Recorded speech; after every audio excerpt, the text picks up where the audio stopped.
ક્યારે એવું બન્યું છે કે આપણું સપનું મોટું હોય પણ એને પૂરું કરવાના સાધનો નાના પડે?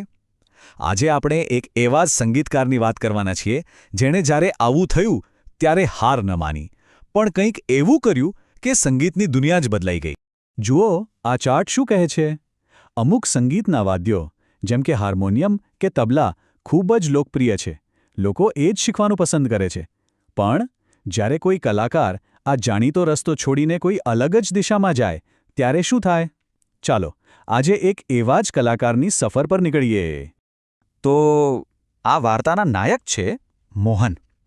એમના માટે સંગીત એ કોઈ શોખ નહોતો, એ તો લોહીમાં હતું, પેઢીઓથી ચાલતો આવતો વારસો. એમનો રસ્તો તો જાણે નક્કી જ હતો. પણ પછી એક દિવસ કંઈક એવું બન્યું જેણે આખી દિશા જ બદલી નાખી. મોહનનો ઉછેર જ સૂર અને તાલની વચ્ચે થયો હતો. સમજો ને કે એમના ઘરમાં સંગીત શ્વાસની જેમ હતું. પહેલાં ગાયકી, પછી વાયોલિન પર હાથ અજમાવ્યો અને લગભગ 10 વર્ષની ઉંમરે તો સિતારના પ્રેમમાં પડી ગયા. મતલબ એકદમ પાક્કો રસ્તો હતો એક પરંપરાગત સંગીતકાર બનવાનો.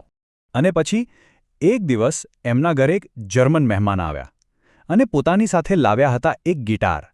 જેવું એમણે એ વિદેશી વાદ્ય વગાડ્યું, મોહન તો બસ જોતા જ રહી ગયા. એમના મનમાં જાણે એક તણખો થયો. એક એવો તણખો જે એમના આખા ભવિષ્યને રોશન કરવાનો હતો. પણ આ વાત પરિવારને ક્યાંથી ગમે? એમના પિતાજીએ તો ચોખ્ખું જ કહી દીધું, બેટા, આ ગિટારમાં આપણા વાદ્યો જેવી વાત નથી, એમાં એ ઊંડાણ નથી, અને એ તો આપણા દેશનું પણ નથી. એ સમયે આ માત્ર એક વાદ્યની વાત નહોતી, આ તો બે સંસ્કૃતિઓની ટક્કર હતી. પણ મોહનના મનમાં તો બસ એક જ ધૂન સવાર હતી. એમણે પોતાની જાતને કહી દીધું, હવે આ જ વાદ્ય મારું જીવન છે. મારે બીજું કંઈ નહીં, બસ ગિટાર જ વગાડવું છે. આટલો પાક્કો નિર્ણય જોઈને પિતાજીએ પણ આખરે હાર માની. એમને થયું કે ચાલો દીકરાને એના દિલની વાત કરવા દઈએ. સારું, રસ્તો તો પસંદ કરી લીધો, પણ એ રસ્તા પર ચાલવું એટલું સહેલું નહોતું. હવે શરૂ થવાની હતી અસલી પરીક્ષા. કારણ કે જ્યારે તમે કંઈક નવું કરો છો ત્યારે સૌથી પહેલાં શંકા અને ટીકાનો જ સામનો કરવો પડે છે. પૂરા 2 વર્ષ મોહને દિવસ-રાત એક કરી દીધા એ નવા વાદ્યની બધી બારીકીઓ શીખવા માટે. આંગળીઓ થાકી જાય, દુખવા લાગે ત્યાં સુધી રિયાઝ કર્યો. એ 2 વર્ષ એમણે પોતાનો આત્મા એક ગિટારના તારમાં રેડી દીધો. અને પછી એ દિવસ આવ્યો. 2 વર્ષની આકરી મહેનત પછી મોહને પોતાના પરિવાર અને મિત્રોની એક મહેફિલમાં ગિટાર વગાડ્યું. એમને ખૂબ આશા હતી કે આજે એમની મહેનતને બધા વધાવી લેશે, એમના સંગીતને લોકો દિલથી સ્વીકારશે. પણ થયું ઊંધું. મહેફિલ પૂરી થઈ અને એક સગાએ આવીને કહ્યું, બહુ સરસ, પણ તારે આ નવા વાદ્ય પર હજી બહુ મહેનત કરવાની જરૂર છે. આમાં હજી કંઈક ખૂટે છે. બસ આટલું સાંભળતા જ મોહનનું દિલ તૂટી ગયું અને ઘા પર મીઠું ભભરાવા જેવું થયું. બીજા એક જણે આવીને કહ્યું, સિતારનો અવાજ તો જાણે વહેતું ઝરણું છે. તારા આ વાદ્યમાં એ ઊંડાઈ જ નથી. આ શબ્દો તીરની જેમ વાગ્યા.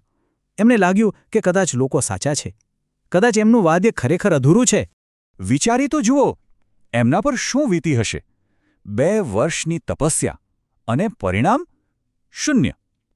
એ રાત્રે મોહન ખૂબ રડ્યા. એમને પોતાના નિર્ણય પર, પોતાના જુસ્સા પર, પોતાના આખા ભવિષ્ય પર શંકા થવા લાગી.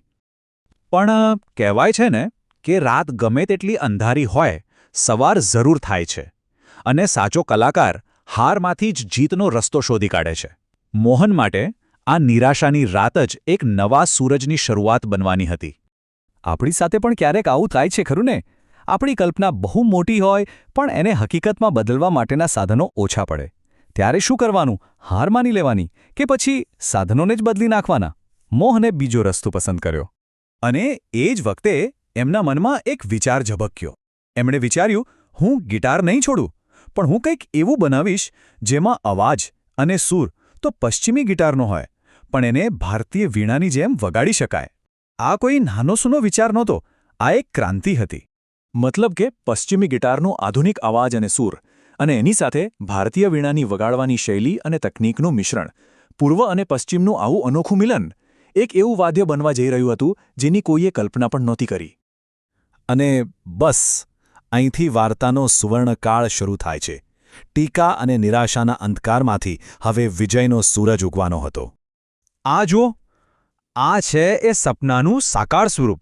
ટીકાઓમાંથી જન્મેલું, મહેનતથી ઘડાયેલું અને એક અનોખા વિચારથી જીવંત થયેલું એક વાદ્ય.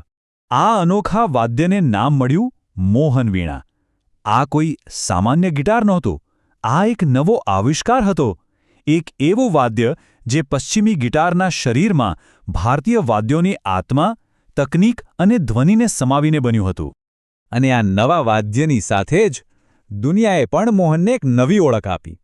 હવે એ માત્ર મોહન નહોતા રહ્યા, એ બની ગયા હતા પંડિત વિશ્વમોહન ભટ્ટ. એમની સફળતાની સફર અહીં અટકી નહીં. એ પહોંચી છેક ગ્રેમી એવોર્ડ સુધી. હા, સંગીતની દુનિયાનું સૌથી મોટું સન્માન. વિચારો, જે વાદ્ય માટે એમને કહેવામાં આવ્યું હતું કે આમાં ઊંડાણ નથી, એ જ વાદ્યના સૂર આજે દુનિયાના સૌથી મોટા સ્ટેજ પર ગૂંજી રહ્યા હતા. અને 1993માં એવોર્ડ લેતી વખતે એમણે જે કહ્યું એ આખી સફરનો સાર છે. એમણે કહ્યું, મેં બીજું કંઈ નથી કર્યું, બસ મારા દિલના અવાજને, મારા જુસ્સાને અનુસર્યો અને આજે હું અહીં છું.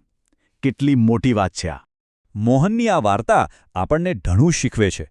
એમણે બે અલગ દુનિયાને મિલાવીને કંઈક નવું જ સર્જન કર્યું. આ આપણને પણ વિચારવા મજબૂર કરે છે કે આપણી દુનિયામાં, આપણી આસપાસ એવા કયા જૂના વિચારો, કઈ જૂની વસ્તુઓ છે જે એકબીજા સાથે ભળીને કંઈક નવું અને અદ્ભુત બનવાની રાહ જોઈ રહી છે. કદાચ એનો જવાબ આપણી પોતાની અંદર જ છે.